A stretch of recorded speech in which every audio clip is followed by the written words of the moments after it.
Madam Speaker, the Honourable Prime Minister, Honourable Leader of the Opposition, Cabinet Ministers and fellow Members of Parliament.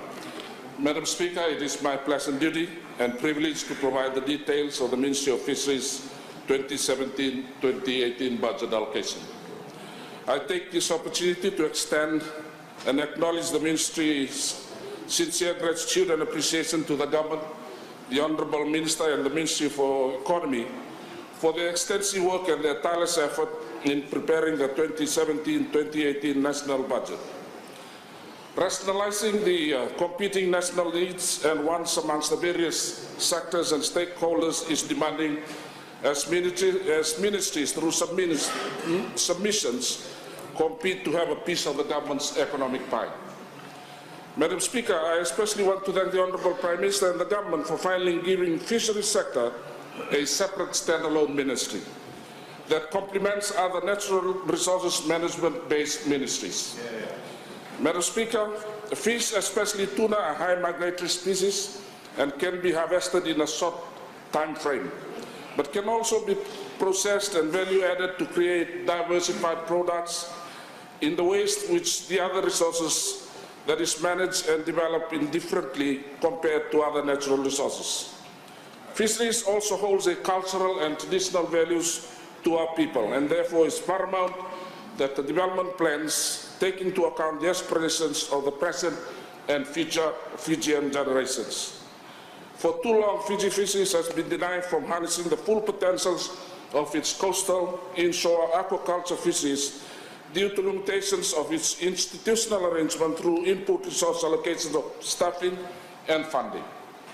On the same token, Madam Speaker, as the major custodian of Fiji's largest marine resource stock within the sea area of 1.7 million square kilometers, we have no right to leave it any less condition for our future generation from the way it was given to us.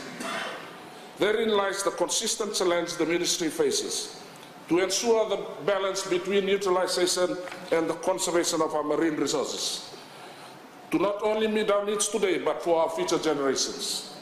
Getting the basics right was and continues to be a fundamental principle.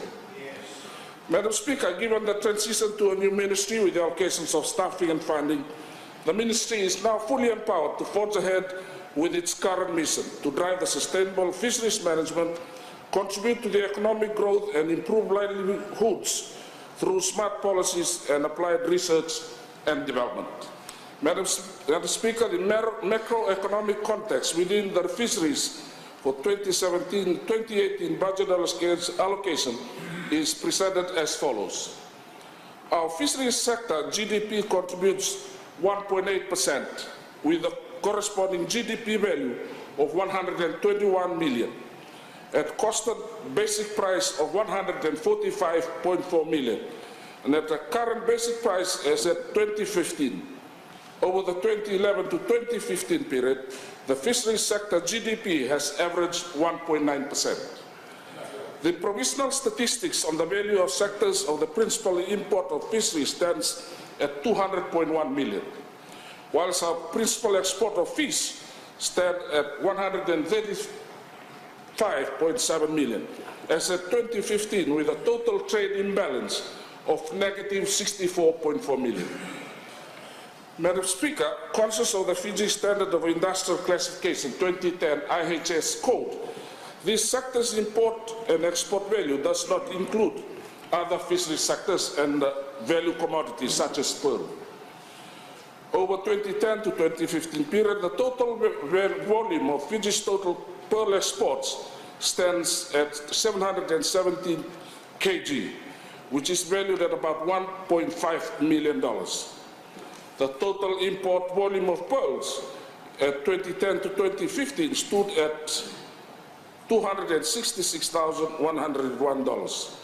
This is a trade surplus of 1.3 million. Simply put, the formulation and application of smart policies and strategies into selected fisheries commodities, coupled with tactical foreign and local investment in inshore and coastal fisheries, coupled with aquaculture, will allow us to harness the full potential of fisheries sector and translate this benefit to every Fijian engaged in this sector. Madam Speaker, if it can be done for pearl as a fisheries commodity, it can also be done with other fisheries. The opportunity with fisheries sector are very real, and the adage, who dares wins, aptly applies, and despite the odds, we in fisheries will never give up, but continue to build on partnership both internationally and with our local stakeholders. Madam Speaker, against the backdrop of our sector, the economic performance indicators for 2017 and 18 budget, the allocation to the ministry is 18.8 million. Fisheries over the last 6 years have continued to receive an increased share of the government's budget. Between the current financial year 2016 to 2017 and the 2017 to 2018 financial year, there has been an increase of 24.2%. Of the 18.8 million allocated to the ministry, there is a 48.6 to 51.4% capital and operational budget mix. Madam Speaker, let me very quickly cover the areas that is to be covered under the operational budget, the capital budget. Under the new initiatives, 340,000 is allocated for the upgrading of Lekutu fishery stations to a rural fisheries service center. 440,000 is allocated to the replacement of ice machine at Waini Bokas. 50,000 for Waini Ngandru ice plant. 225,000 is allocated for purchase of aluminium and a 500 horsepower for the Northern Division. The ongoing initiative is aquaculture development, 350,000. Brackish water development, 380,000. Seaweed development, 259,000. Ongoing construction of multi-species hatchery in Dhamboni, RA 400,000. Food security in aquaculture, 250,000. Coastal fisheries development, 672,000. Construction of the Dia ice plant and station, 852,000. Construction of Moala ice plant in Niasa Samala, 852,000. Support and research assessment on fish commodities and products, Makungai Mariculture, 262,000. Pearl oyster research, 295,000. Cyclone rehabilitation, 1.6 million. Ongoing upgrade of institutional office quarters, 613,000. Madam Speaker, the annual cost for the operating budget basically covers the establishment of the ministry, which will cover the administration, accounts, economic, planning and statistics. The creation of 55 new posts will also be represented in this sector. Madam Speaker, stakeholder consultations to finalize our national fisheries policy and strategic plan priorities for 2030 is ongoing. Suffice to say, the Ministry wishes to wholly acknowledge the collaborative partnerships we have secured with the various donors and development partners for fisheries sector management. To date, it includes New Zealand Defence Force, United States Maritime Surveillance, Foreign Fisheries Agency, and the Secretariat of the Pacific Community, to name a few. Madam Speaker, mindful of existing and emerging fisheries sector development opportunity and conservation issues such as combating IUU, fisheries sector trade subsidies, maximizing resource rent, food security, harnessing the full potentials of Fiji's aquaculture and inshore industry through import substitution and diversification, climate change adaptation and mitigation, blue carbon trading and marine diversity conservation, the Ministry stands fast in its effort to ensure visible services with corresponding efficient and effective services to all our stakeholders. We all have a crucial mandate to ensure that our natural resources are sustainable. It is not only for us, but for those who will come after us, our generations that inherits prosperous and vibrant fisheries sector. Madam Speaker, it is imperative to highlight one of the major challenges facing the Ministry: conservation of our ocean resources, sustainable cultivation, At this juncture, the Ministry wishes to thank our partners in their assistance to highlight high-risk areas, especially in our coastal fisheries.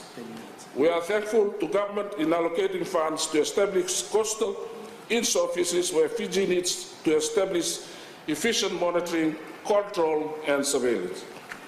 Public awareness on resources that face critical low level needs huge efforts. Beach timber and other high-value resources will need strict control and monitoring. Madam Speaker, allow me to briefly state on the critical ocean resources that are of extreme concern. BDM, or beach timber, and high-value species are subject of concern that the resources holders have been used to extend the interest of merchant dealers. Madam Speaker, your office is well aware of petitions being raised on this issue. The statement that Itaukei are resource-rich and cash-poor has to be rehatched for ocean resources. We are now resource-poor and cash-poor in the hands of exporters of high-critical, high-value resources in Fiji, and the Ministry intends to stop it. Madam Speaker, pollution of the ocean by activities ashore is critical to Fiji's marine resources. The introduction of plastic levy has come at a time when all hope would have been lost. Manufacturing and industrial rubbish poured into our rivers from coastal towns and cities and needs an instant solution. The strengthening and establishment of the Ministry of Waterways and Environment will go a long way in managing these causes of pollution, which is badly affecting our oceans. Madam Speaker, at this juncture, I wish to make some general comments about the state of our national economy in the recent past leading up to the elections of 2013 and to date. It is important to clarify some negative comments floating around the various political spheres. Let me briefly comment on loans and borrowing, especially the negativity and comments that our future generations will need to pay for the infrastructure loans towards the developments today.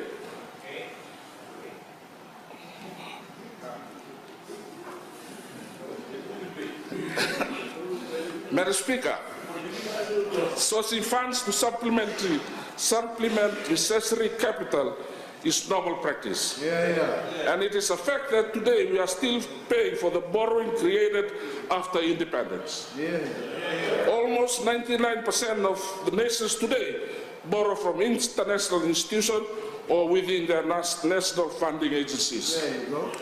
The greatest economic superpower, USA, has 30 trillion debt to China. Whoa. China alone. We should then consider our national debt as very minimal and manageable. We are a small island and we do not have the revenue and resources to be fully sufficient to fund the advancement of the needs of our people. The immense infrastructure developments and projects taken up obviously needed external borrowings. But this government has the foresight and planning to rise above these challenges. Madam Speaker, it is incredibly uncommon to hear of budget surplus, especially in developing economies. Developing countries need to borrow to build infrastructure, like roads, bridges, wharves, and jetties. Infrastructure development is the road to develop isolated rural and maritime islands. If we need to realize the economic potential of Fiji, we need to build infrastructure.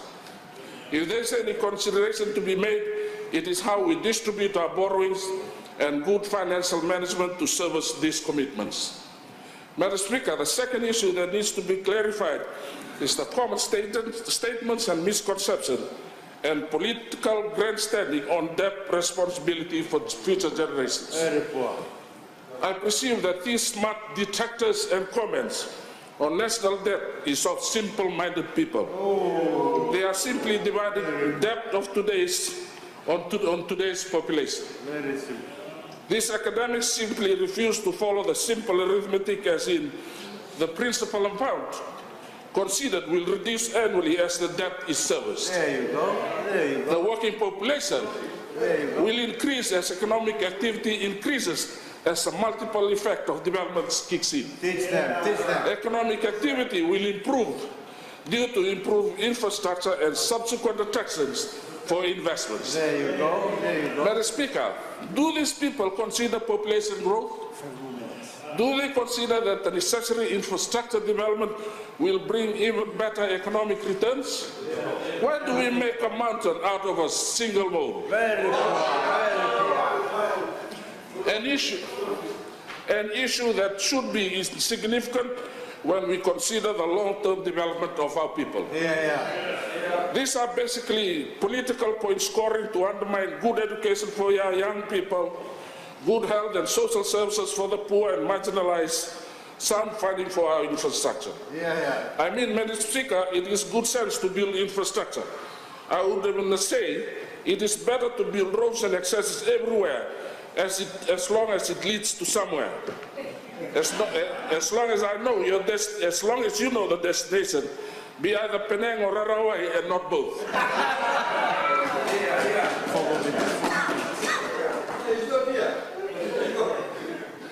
Madam Speaker, no government is perfect, but the Fiji First is by far the best we've had in decades.